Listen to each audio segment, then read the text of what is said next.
Hay muchas teorías extrañas sobre los primeros versículos del capítulo 6 de Génesis. Hay muchas personas que hablan y comparten sobre extraterrestres o ángeles caídos. Génesis capítulo 6, versículos del 1 al 4. Y aconteció que cuando los hombres comenzaron a multiplicarse sobre la faz de la tierra y les nacieron hijas, los hijos de Dios vieron que las hijas de los hombres eran hermosas, y tomaron para sí mujeres de entre todas las que les gustaban. Entonces el Señor dijo: No contenderá mi espíritu para siempre con el hombre, porque ciertamente él es carne. Serán pues sus días 120 años.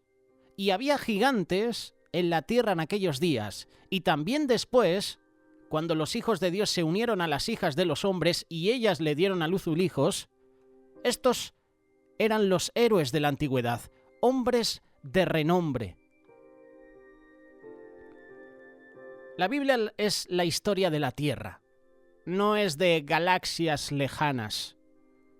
Los ángeles no son seres sexuales como el ser humano. No tenemos que acudir a la ciencia ficción para entender el mensaje. Hay una simple explicación relacionada con el contexto. En los capítulos anteriores encontramos los linajes de Caín y de Set, cada cual tomando un curso diferente. Unos se pervirtieron, mientras que los otros procuraron mantener el vínculo con Dios. Con el paso del tiempo, los dos linajes, que se habían mantenido separados, comenzaron a mezclarse. Lo que está claro a lo largo de la Biblia es que la mezcla no es buena, debido a la contaminación. Segunda carta de Corintios, capítulo 6, verso 14. No estáis unidos en yugo desigual con los incrédulos, pues ¿qué asociación tiene la justicia y la iniquidad? ¿O qué comunión la luz con las tinieblas? Deuteronomio capítulo 7, verso 3 y 4. Y no contraerás matrimonio con ellos. No darás tus hijas a sus hijos, ni tomarás sus hijas para tus hijos, porque ellos apartarán a tus hijos de seguirme para servir a otros dioses. Entonces la ira del Señor se encenderá contra ti y Él pronto te destruirá. Hay otras referencias sobre el yugo desigual en Esdras capítulo 9, versículo del 1 al 3. No te quiero hablar hoy sobre el yugo desigual, pero la introducción es interesante porque hoy quiero hablarte sobre Sodoma y Gomorra. Hoy quiero hablarte sobre la tierra que se ha corrompido. El problema de mezclarse es que el mal contamina el bien. Así como una gota de veneno en un vaso de agua pura lo convierte en contaminado, hasta peligroso, así tú y yo no tenemos que hacer con este mundo. Mezclarnos con el mundo. Vuestra jactancia no es buena. ¿No sabéis que un poco de levadura fermenta toda la masa? Primera carta de Corintios, capítulo 15, verso 33. No os dejéis engañar. Las malas compañías corrompen las buenas costumbres. Esto fue lo que sucedió al inicio de la historia de la humanidad. El linaje de Set, es decir, las hijas de Dios, se mezcló con el de Caín. Génesis capítulo 6, verso 4. Y había gigantes en la tierra en aquellos días y también después, cuando los hijos de Dios se unieron a las hijas de los hombres y ellas le dieron a luz hijos. Estos son los héroes de la antigüedad, hombres de renombre. Versículo 5. Y el Señor vio que era mucha la maldad de los hombres en la tierra y que toda intención de los pensamientos de su corazón era solo hacer siempre el mal. Si el linaje de Set se estaba mezclando con el de Caín, pronto ya no quedaría nadie que invocara el nombre de Dios sobre la faz de la tierra. Y le pesó al Señor haber hecho al hombre en la tierra y sintió tristeza en su corazón.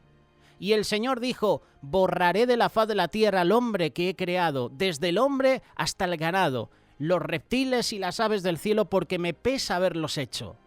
Mas Noé halló gracia ante los ojos del Señor. La destrucción de la humanidad suena drástico, pero Dios sabía que si no salvaba al único hombre justo que quedaba, la humanidad se iba a contaminar por completo. ¿Y qué pasa cuando algo se contamina al completo? Que se autodestruye, se destruiría a sí mismo.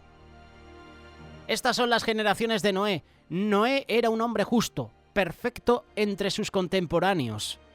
Noé andaba con Dios. Y te estoy mencionando primero esta primera parte de la destrucción de todo lo creado. Te estoy hablando ahora del diluvio, ¿verdad? Pero llegaremos al momento de Sodoma y Gomorra. Dos casos parecidos. La maldad, la injusticia en la tierra. Y el Señor envía el diluvio. ¿Y qué sucede después? Que continúa la maldad. De los hijos que le nacen a los hijos de Noé, otra vez la tierra se corrompe. La Torá menciona dos razones por las que Dios decidió mandar el diluvio. La maldad del hombre y la corrupción de la tierra. La corrupción del hombre no solo contaminó a la humanidad, sino al resto de la creación que fue dejada a cargo del hombre. Hoy en día vemos la corrupción que vive la tierra. Dadas estas circunstancias, Dios decide destruir la creación y comenzar de nuevo. Hemos leído que le pesó a Dios haber creado al hombre, ¿verdad? Génesis capítulo 6, verso 6. Y le pesó al Señor haber hecho al hombre en la tierra y sintió tristeza en su corazón. Algunas versiones dicen que Dios se arrepintió, pero sabemos que no es así. ¿Por qué? Porque si fuera esa la traducción correcta, diríamos, madre mía, ¿un Dios perfecto que se equivoca? Que no te engañen, la traducción verdadera no significa eso de que se arrepintió. Le pesó. Dios no es hombre para que mienta, ni hijo de hombre para que se arrepienta. ¿Lo ha dicho él y no lo hará? ¿Ha hablado y no lo cumplirá? Números capítulo 23, verso 19. La palabra que se traduce como pesar o arrepentirse en este versículo, en el original en hebreo es naham, que también se puede traducir como lamentar, consolar, tener compasión o piedad. La percepción general del diluvio es que es un castigo y juicio, y en parte es así. Pero no podemos quitar el elemento de compasión de esta historia. Dios no envió el juicio sin antes haberle dado a la humanidad la oportunidad de arrepentirse. Los muchos años que a Noé le tomó construir el arca sirvieron para darle tiempo a la humanidad de volverse de su maldad, pero no lo hicieron. Si no me equivoco, que alguien me corrija a través de un comentario, creo que fueron 120 años lo que tardó Noé en construir el arca. ¿Tú te imaginas? 120 años, 100 años, 200 años, que tienes tiempo para arrepentirte. 70 años, que esa es la tasa de natalidad prácticamente de la mayoría de las personas, entre los 80 y 90, poca gente llega a los 100 y pico, todo por el pecado, hay que ser sinceros, porque en la época de la Biblia, en la época del Antiguo y el Nuevo Testamento, duraban cientos, más de 200, 300 años. La misericordia se extendió hasta que solo quedaba una familia que temía a Dios. Por lo tanto, decidió sacar el cáncer del mundo, salvar los únicos miembros relativamente sanos que quedaban en el mundo.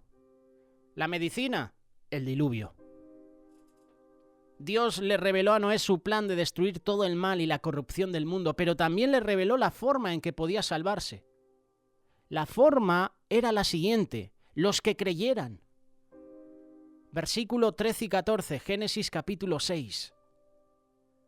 He decidido poner fin a toda carne porque la tierra está llena de violencia por causa de ellos, y he aquí voy a destruirlos juntamente con la tierra. Hazte un arca de madera de ciprés, harás el arca con compartimentos y la vas a calafatear por dentro y por fuera con brea. El arca sería el vehículo de salvación. El Señor les dio instrucciones específicas para hacerla. Hay un detalle que es interesante y que no debemos pasar por alto. Dios pidió que se calafateara el arca por dentro y por fuera con brea. En hebreo hay un juego de palabras con implicaciones proféticas. Calafatear, que significa en hebreo kafar, y brea, que significa kofer. vienen de la misma raíz que Kippur, que literalmente significa expiación. Así como la brea protegió a los que estaban dentro del arca en el juicio del diluvio, también cuando venga el juicio final serán salvos los que hayan calafateado con la sangre del Cordero de Dios sus vidas. Noé se salvó por fe.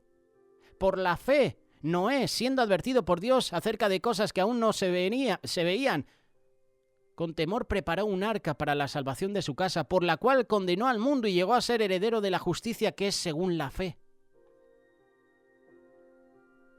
Noé era justo, temeroso de Dios, pero no era perfecto. Él y su familia se salvaron por fe. Fue advertido de algo que no veía, pero con temor se preparó para salvarse él y su casa. Noé se salvó por fe, no por obras, no por ser perfecto. Pero sus obras, su obediencia en hacer todo lo que Dios le dijo, dieron testimonio de su fe. Lo mismo es para con nosotros el día de hoy. Luego del diluvio, Dios dijo que haría un pacto con Noé y sus descendientes. Capítulo 6, versos 17 y 18.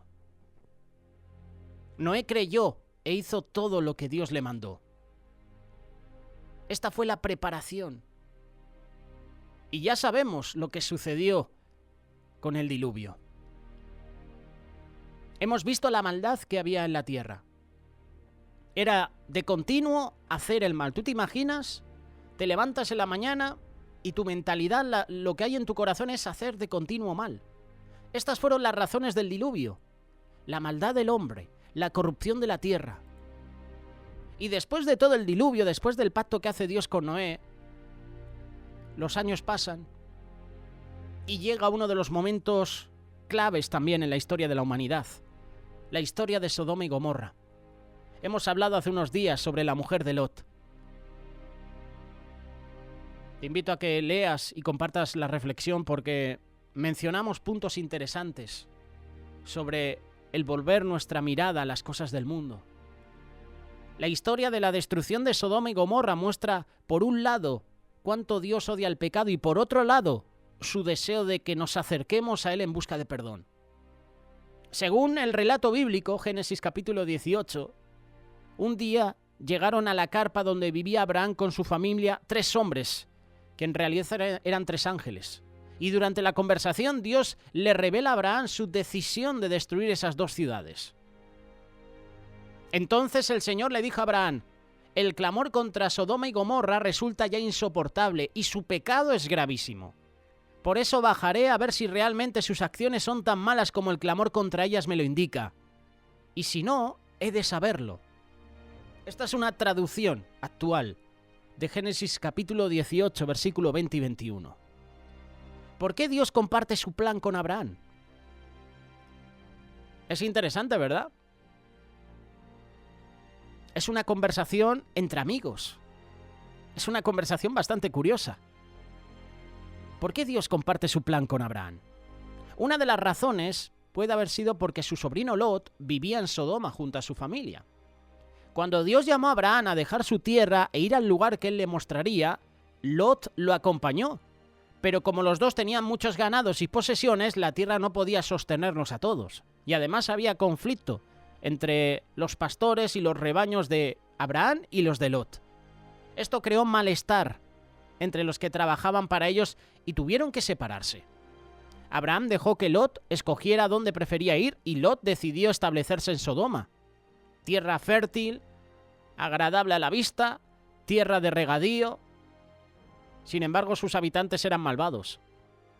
Cometían pecados graves contra Dios. Y con el pasar del tiempo, Dios decidió destruir la ciudad.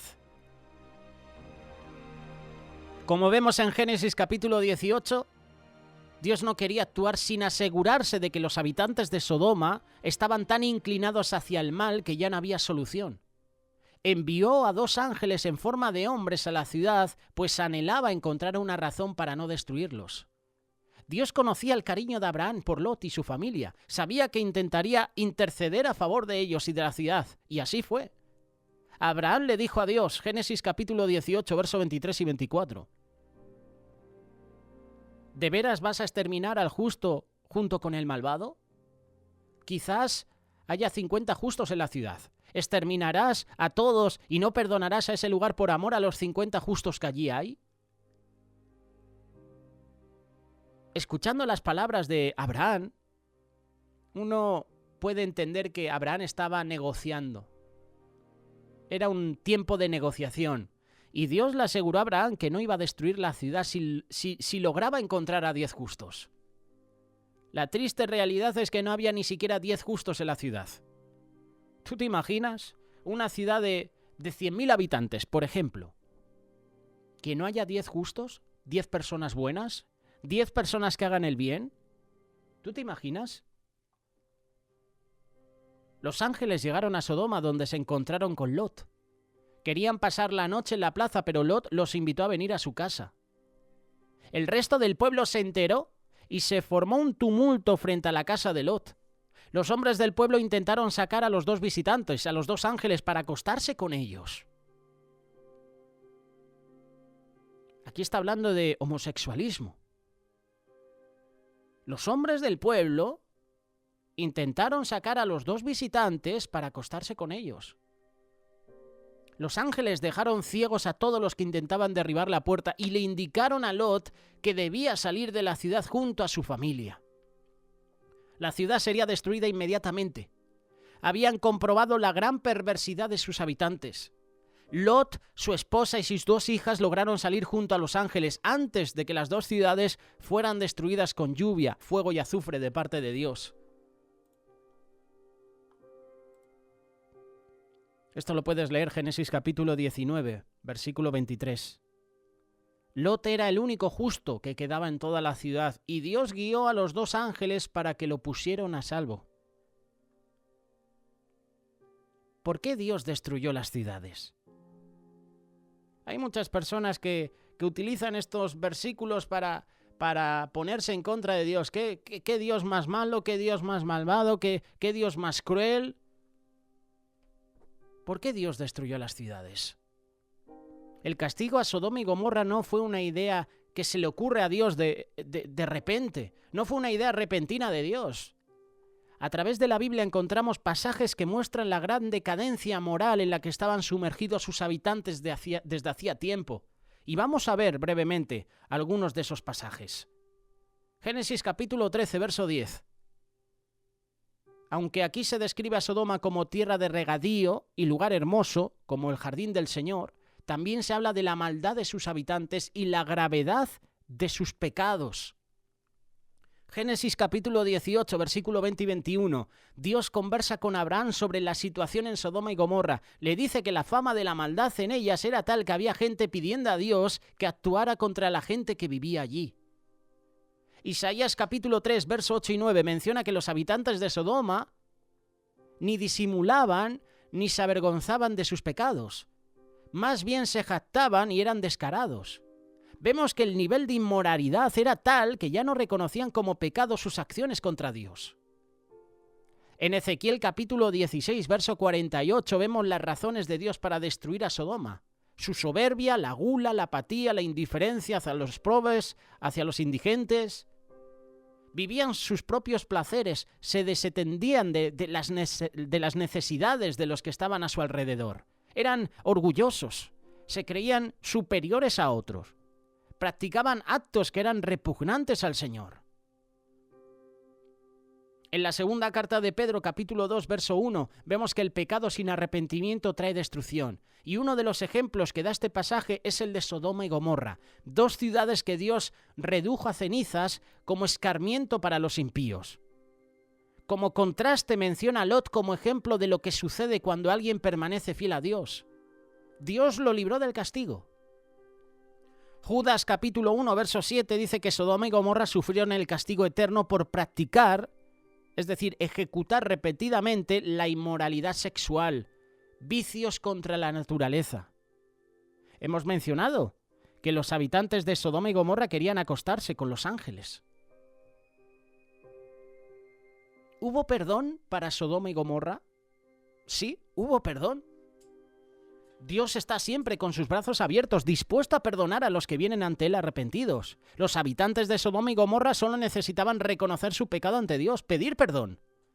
En la primera carta de Juan, capítulo 1, verso 9, dice: si confesamos nuestros pecados, Dios, que es fiel y justo, nos los va a perdonar y nos va a limpiar de toda maldad. Los únicos que no serán perdonados son los que se deleitan en su pecado y no reconocen que necesitan perdón. Cuando pedimos perdón a Dios, sea cual sea el pecado, Él nos perdona. Él nos ayuda a vivir una vida conforme a su voluntad. ¿No saben que los malvados no heredarán el reino de Dios? No se dejen engañar.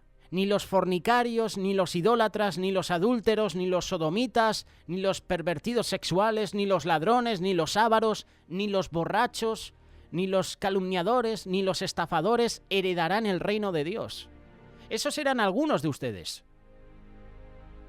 Pero ya han sido lavados, ya han sido santificados, ya han sido justificados en el nombre del Señor Jesucristo y por el Espíritu de nuestro Dios. Esto lo dice la primera carta de Corintios, capítulo 6, versículo del 9 al 11. El perdón de Dios es completo. Él nos lava, nos limpia de todos nuestros pecados. A través del sacrificio de Jesús somos hechos santos. El pasado se borra. Pasamos a ser nuevas criaturas en Él. Por lo tanto, si alguno está en Cristo, es nueva creación, es nueva criatura. Lo viejo ha pasado, ha llegado ya lo nuevo. Segunda carta de Corintios, capítulo 5, verso 17. Ahora llevamos Sodoma y Gomorra a nuestros tiempos actuales. No hay mucha diferencia, ¿verdad? Todo lo que hemos leído, todo lo que sucedía en Sodoma y Gomorra, todos los pecados, hoy se están viviendo en la tierra. Hay un paralelismo con el fin de los tiempos. La Biblia menciona que en el fin de los tiempos la humanidad experimentará una gran decadencia moral y un aumento en la inclinación al pecado. Pone como ejemplo a Sodoma y Gomorra y enfatiza el castigo que vendrá sobre los que no se arrepientan de su maldad ante Dios. Lucas capítulo 17, verso 28 y 29. Lo mismo sucedió en tiempos de Lot. Comían y bebían, compraban y vendían, sembraban y edificaban. Pero el día en que Lot salió de Sodoma, llovió del cielo fuego y azufre y acabó con todos. Dios es justo. Dios castigará el pecado, pero Dios también es un Dios de amor y nos da oportunidades para que nos demos cuenta de las cosas que hacemos. Cosas que no están de acuerdo con su voluntad. Dios espera que tú y yo le pidamos perdón. Su mayor deseo es que todos nos arrepintamos del mal que hemos hecho y le aceptemos como nuestro Señor. El Señor no tarda en cumplir su promesa. Según entienden algunos, es como tardanza. La tiene por tardanza. Más bien Él tiene paciencia con ustedes, con nosotros, porque no quiere que nadie perezca, sino que todos se arrepientan. Segunda carta de Pedro, capítulo 3, verso 9. Llegará el día en que todo lo que hoy tenemos y vemos va a terminar. Sí, llegará el día en que todo lo que tenemos, todo lo que estamos viendo ahora, se acabará, terminará. Aunque la maldad crezca a nuestro alrededor, debemos mantener nuestros corazones en alerta a la voz de Dios. Siempre podemos venir ante Él en arrepentimiento, recibir su perdón. Él anhela recibirnos, quiere que estemos con Él por la eternidad. Hoy es día de salvación, hoy es día de arrepentimiento, hoy es día de ponernos a cuentas con Dios, hoy es día de reconocer que hemos pecado. Hoy es día de decir, Señor, mi pecado me aleja, me separa de ti. Perdóname, reconozco mi pecado, reconozco mi maldad. El Señor te está dando hoy la oportunidad de arrepentirte. La respuesta tiene que ser esta: aceptar. Aprovecha la oportunidad que Dios te da de arrepentirte. No lo dejes para mañana, porque a lo mejor mañana es demasiado tarde.